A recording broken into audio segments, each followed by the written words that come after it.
கேட்டை நட்சத்திரத்தில் பிறந்த உங்களுக்கு குரு பகவானுடைய பெயர்ச்சி இந்த காலங்களில் யாருக்கும் பெருசாக பணம் கடன் கொடுக்காதீங்க. அந்த பணம் திரும்ப வருவதற்கான வாய்ப்புகள் இல்லை. நான் பிஆருக்கு அப்ளை பண்ணி வெயிட் பண்ணிகிட்ருக்கேன், க்ரீன் கார்டுக்கு அப்ளை பண்ணியிருக்கேன், சிட்டிசன்ஷிப்புக்கு அப்ளை பண்ணியிருக்கேங்கிறவங்களுக்கு வருவதற்கான வாய்ப்புகள் நிறைய உண்டு. ஸோ இந்த குரு பயிற்சி காலங்களில் நீங்கள் உங்களுடைய ஹெல்த் கண்டிஷனில் கான்சன்ட்ரேட் பண்ணுங்கள். உங்களுடைய எஜுகேஷன் ரொம்ப நல்லாயிருக்கும். யாரெல்லாம் பெர்மனெண்ட்டு ப்ராப்பர்ட்டி வாங்கணும்னு ஆசைப்பட்டீங்களோ, இடம் வாங்குவதற்கு, வீடு வாங்குவதற்கு, வண்டி வாகனங்கள் வாங்குவதற்கு, வீட்டு உபயோகப் பொருட்கள் வாங்குவதற்கான வாய்ப்புகள் உண்டு. அது மட்டும் இல்லை, பேச்சின் மூலமாக வருமானங்கள் உண்டு. நிறைய நகைகள், ட்ரெஸ் மெட்டீரியல்ஸ் வாங்குவதற்கான சந்தர்ப்பங்கள் நிறையா இருக்குது. இந்த காலங்களில் உங்களுடைய வேலையில் கவனமாக இருங்க.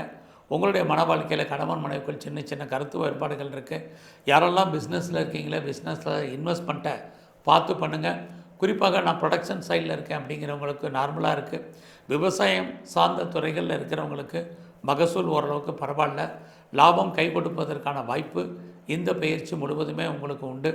இந்த பயிற்சியில் தேவையில்லாத எந்த விஷயத்திலையும் நீங்கள் தலையிடாதீங்க. குறிப்பாக உங்களுடைய உடல் ஆரோக்கியத்தில் கவனமாக இருங்க.